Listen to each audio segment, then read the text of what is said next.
Matius 10. Yesus memanggil 12 orang pengikutnya, lalu memberikan kuasa kepada mereka untuk mengusir roh jahat dan menyembuhkan segala macam penyakit. Inilah nama 12 orang rasul itu.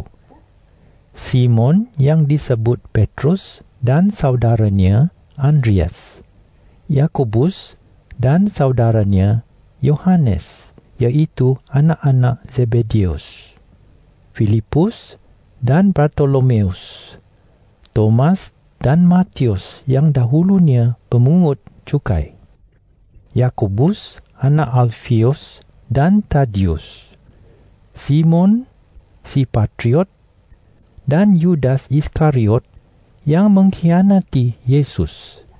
Yesus mengutus 12 orang rasul itu dengan petunjuk seperti berikut. Janganlah pergi ke daerah orang bukan Yahudi atau bandar orang Samaria. Pergilah kepada orang Israel yang seperti domba yang sesat. Pergilah dan kabarkanlah bahawa tidak lama lagi Allah akan memerintah. Sembuhkanlah orang yang sakit, bangkitkan orang yang mati, sembuhkanlah orang berpenyakit kulit yang mengerikan dan usirlah roh jahat. Kamu sudah menerima kuasa ini dengan percuma, maka lakukanlah semuanya tanpa meminta bayaran. Janganlah bawa wang emas, perak ataupun tembaga. Janganlah bawa beg sedekah, atau baju ganti, atau kasut, atau tongkat dalam perjalanan kamu.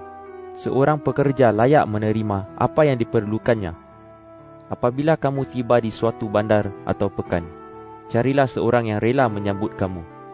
Tinggallah dengan dia sehingga kamu meninggalkan tempat itu. Apabila kamu masuk ke rumah orang, berikanlah salam.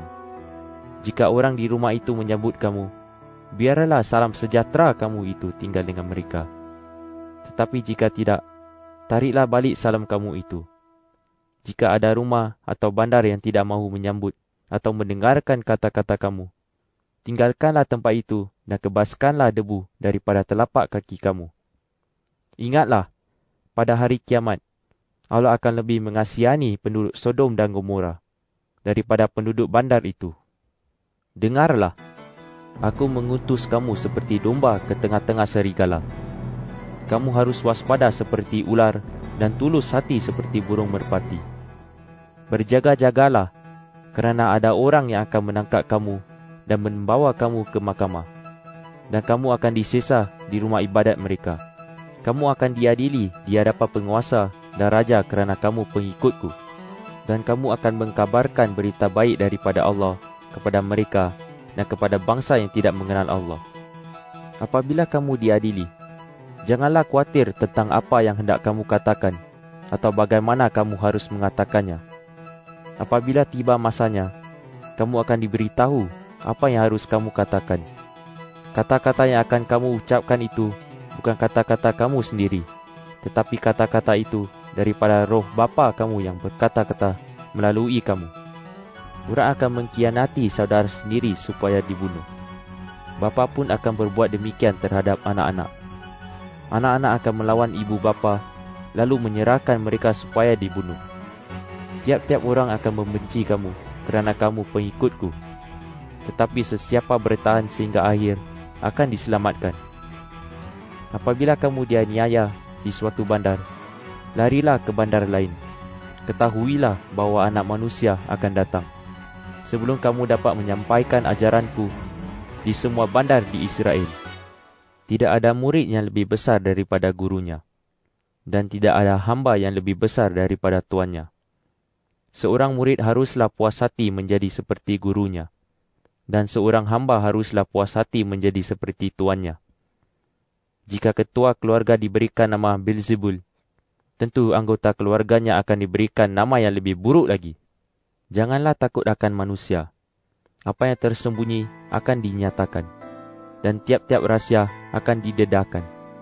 Apa yang aku katakan kepada kamu secara sulit, hendaklah kamu ulangi di hadapan orang ramai.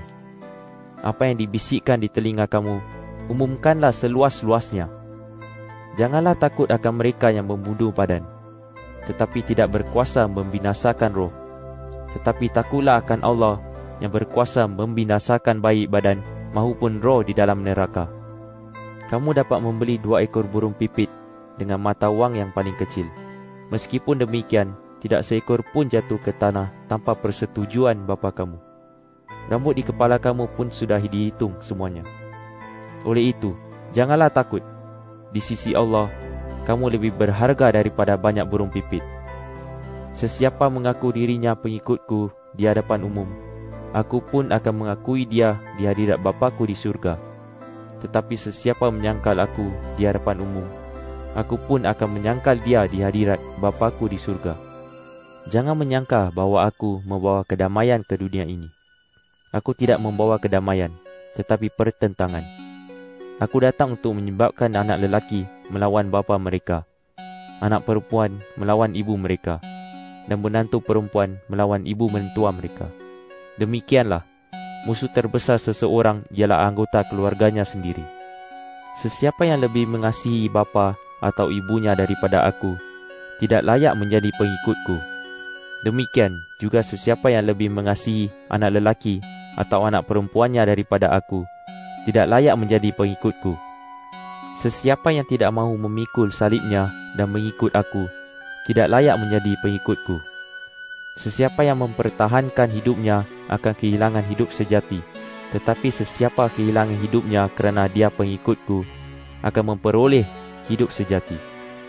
Sesiapa yang menyambut kamu, menyambut aku juga. Dan sesiapa yang menyambut aku, menyambut dia yang mengutus aku. Sesiapa yang menyambut seorang pesuruh Allah, kerana dia pesuruh Allah, akan menerima pahala seorang pesuruh Allah. Sesiapa yang menyambut seorang baik, kerana orang itu baik, akan menerima pahala seorang baik. Ingatlah, sesiapa yang memberikan minuman walaupun hanya air sejuk kepada salah seorang pengikutku yang paling hina, kerana dia pengikutku, akan menerima pahalanya.